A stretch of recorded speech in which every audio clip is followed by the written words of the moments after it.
Uh, Bismillahirrahmanirrahim. Assalamualaikum warahmatullahi wabarakatuh. Hi, my name is Afif, and today my group and I am going to justify the use of alloy based on their composition and properties.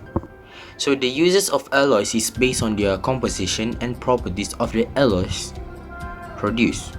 So alloys are made for specific purpose. Scientists change the elemental composition to produce alloys with different properties, such as steel and stainless steel.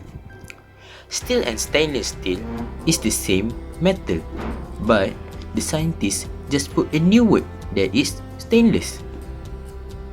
I'm just kidding. Actually, steel and stainless steel are originate from the same pure metal, which is iron. However, both alloys have different properties and uses for a different purpose.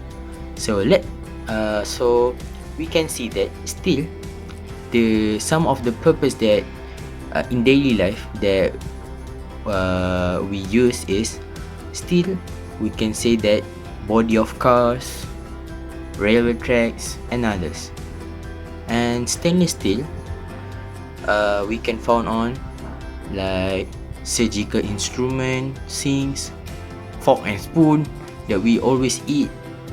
So that is for the example purpose that we can found. There is 6 type of alloys. So the first type of alloy is the duralumin. So the duralumin contains 93% of aluminium, 3% of copper, 3% of magnesium and 1% of manganese. The properties that we can find is that duralumin is stronger than pure aluminium. It had low density and it does not rust. So some of the importance and the uses is that it can use for body of aeroplane, electric cables and racing bicycles. The composition of bronze contains 90% of copper and 10% of tin. The properties of bronze is it is stronger than pure copper, it is shiny and does not rust. The importance and uses of bronze is we use it to make medals, monuments and trophies because it will make it easy because it does not rust and it is shiny. Next, we have brass. The composition of brass is 70% of copper and 30% of zinc. The properties of brass is stronger than pure copper and it does not rust and shiny. That is why it is used in musical instruments and doorknobs and keys. Next, we have steel. The composition of steel is 98% of iron and 0.2 until 2% of carbon. It is also known as carbon steel. There are 3 types of steel, which is low carbon steel, average carbon steel, and high carbon steel. It is stronger and harder and also malleable. That is why it is used in structure of buildings, railway tracks, and body of cars. Okay, so next we have stainless steel.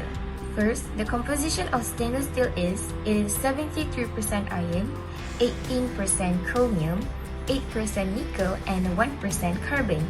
So what are the properties of stainless steel? First, it is stronger than pure iron. Second, it is resistant to corrosion. And lastly, it doesn't rust. So the importance and uses of stainless steel is it is used for cutlery, sinks, and surgical instruments. So the last alloy that I'm going to explain is pewter.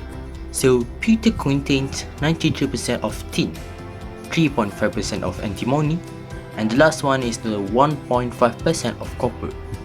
So the properties that we can found is that it's stronger than pure tin, does not rust, and it's very shiny. And the purpose that we can found is that it can use for decorative ornaments, trophies, and last one is souvenir. Okay, Okay, so that is the last.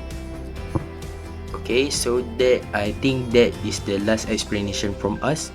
So I hope teachers will like this presentation, simple presentation. Sorry for sending it late, and I hope we could do best. We could do best for the future. Thank you, teacher.